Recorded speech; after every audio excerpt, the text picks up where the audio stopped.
Assalamu alaikum. This is Arif Lankar here, and today she is another student. इनका नाम है Zara from the class 8th standard. ठीक है, तो ये आज एक टॉपिक पर एक प्रेजेंटेशन देने वाली है. द टॉपिक जो है वो है secularism under the supervision of a teacher Syed Sania मंजूर.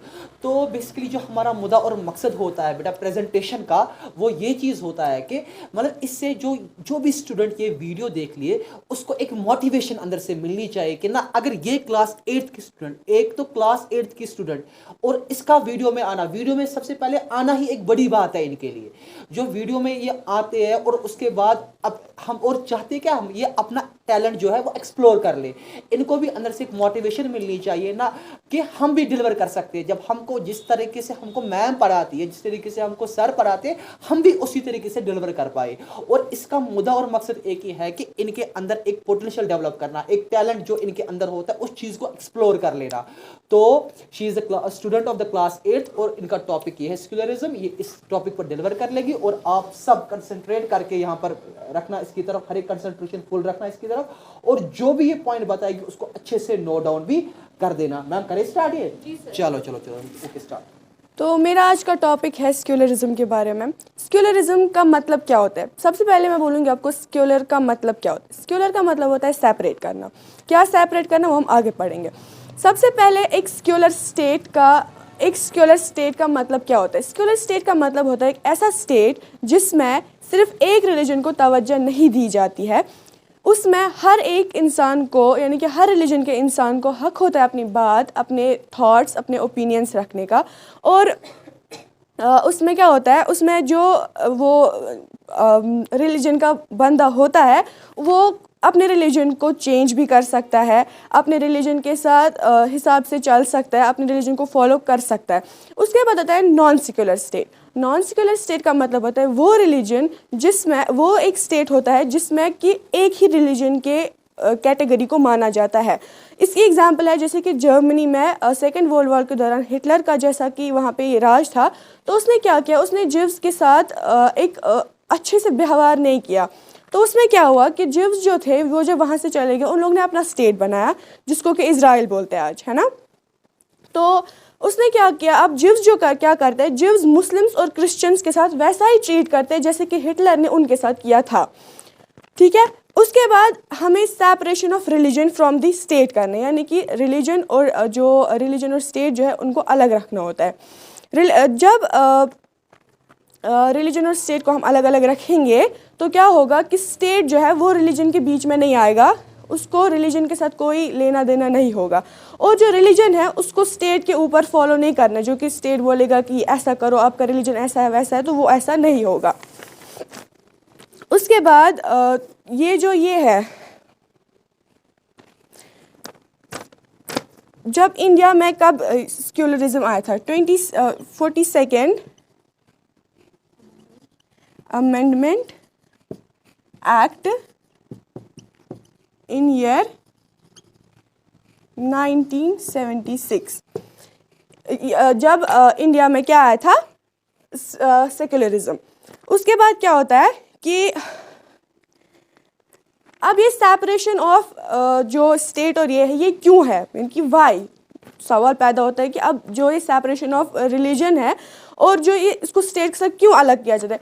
क्योंकि अगर हम देखें फॉर एग्जांपल, अगर एक कंट्री में ज़्यादा से ज़्यादा लोग हिंदू है और मुस्लिम कम है, यानी कि हिंदुओं की मेजॉरिटी है और मुस्लिम्स की माइनॉरिटी है, तो जब हिंदू के पास वो पावर आएगी, क्योंकि उसको स्टेट क्या देगा, पावर, कि आप ज़्यादा लोग हो तो आपके पास पावर है, तो वो लोग क्या करेंगे कि जो माइनॉरिटी यानी कि मुस्लिम्स है उन पे वो करेंगे जुल्म, डिस्क्रिमिनेशन करेंगे कि आप लोग कम हो या ऐसे वैसे. ठीक है. तो इसीलिए हम बोलते हैं कि स्टेट और जो ये है रिलीजन है उसको अलग अलग रखना होता है. उसके बाद आता है स्टेट. हाँ, और क्या होता है कि जब ये पावर उनके पास आता है तो वो उनको उस नज़रिए से देखता है कि ये लोग घिरे हुए हैं, शायद ये कम लोग हैं, ऐसे वैसे होता है. तो उसके बाद और क्या होता है, जब मेजॉरिटी और माइनॉरिटी की बात आती है तो मेजॉरिटी वाले पीपल जो होते हैं उनका एक ऐसा ये होता है, व्यू होता है कि हम इनको डिस्क्रिमिनेट करेंगे, हम इन पे अपना हुक्म जमाएंगे, हम इन पे रूल करेंगे. तो ऐसी ऐसी बातें वो होती है. तो इसीलिए स्टेट और रिलीजन को अलग अलग रखना होता है। इसके बाद ये इंडिया एक सेक्युलर, ये कैसे है? इंडिया एक सेक्युलर स्टेट है, लेकिन ये इसको एक सेक्युलर स्टेट मतलब रहने में इसको क्या करना होता है? सबसे पहले इससे एक रिलीजन को, यानी कि हिंदू को मुस्लिम के साथ इंटरफेयर नहीं करना है, ना ही मुसलमान को हिंदू के साथ इंटरफेयर करना है। और दूसरी बात, मुसलमान को दूसरे मुसलमान के साथ इंटरफेयर नहीं करना है, यानी कि वो बोलेगा कि मुझे ज़्यादा पता है इस्लाम के बारे में तो मैं इसको नीचा दिखाऊंगा, नहीं। हर कोई मुसलमान ही है। और तीसरी बात कि एक स्टेट जो है वो एक रिलीजन, यानी कि एक ग्रुप ऑफ रिलीजियस जो होता है, उनको फोर्स नहीं कर सकते हैं कि आप लोग ये रिलीजन चेंज करो और आप इस रिलीजन में आओ, ठीक है।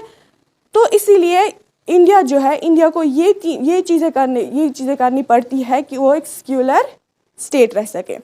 उसके बाद अब गवर्नमेंट क्या करती है, यानी कि इंडिया की गवर्नमेंट क्या करती है कि जो हमारा स्टेट है वो सेक्युलर रहे। सबसे पहले वो लोग अपने आप को दूर रखते हैं रिलीजन से, यानी कि जैसे कि हम प्रेयर में करते हैं ना कि एक है उसका डिस्टेंस रखते हैं, वो ऐसे डिस्टेंस रखते हैं किससे? रिलीजन से।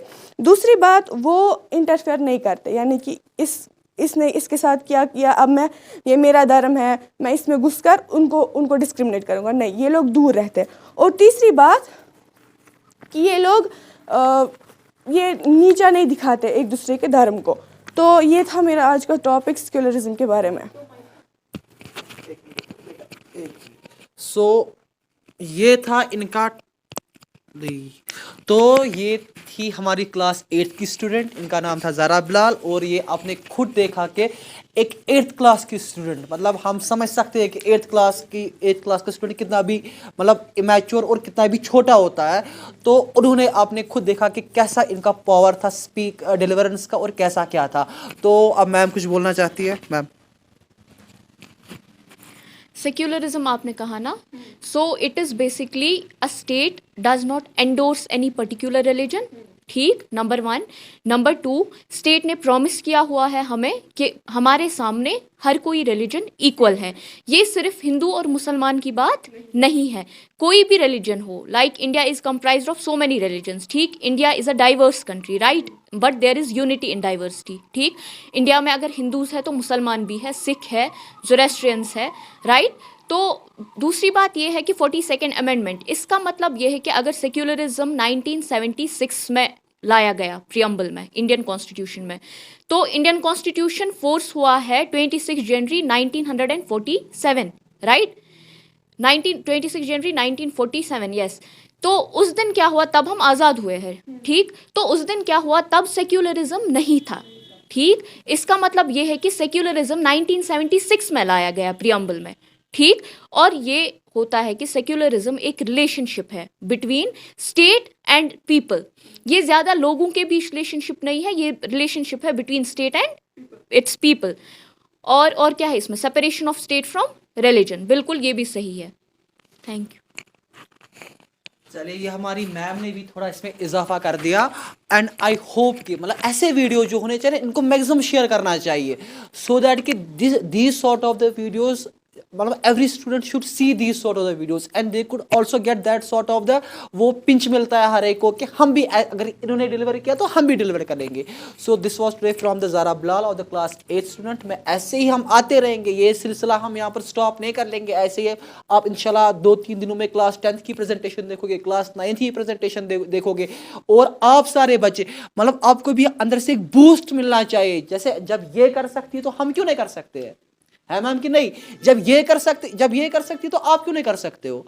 तो इंशाल्लाह हम मिलते रहेंगे और ऐसे अच्छे वीडियोस के साथ। और मैम और इंडिपेंडेंस जो है ना ज़ारा, वो कब मिली है? 14-15 अगस्त, ठीक, इंडिपेंडेंस मिली। कॉन्स्टिट्यूशन कब बना? 26 जनवरी, ठीक, 26 जनवरी 1950 में फोर्स किया गया। एक होता है एनैक्ट करना, दूसरा होता है फोर्स करना, वो मैंने आपको समझाया है, राइट। गुड, चलो, ओके, अस्सलाम वालेकुम।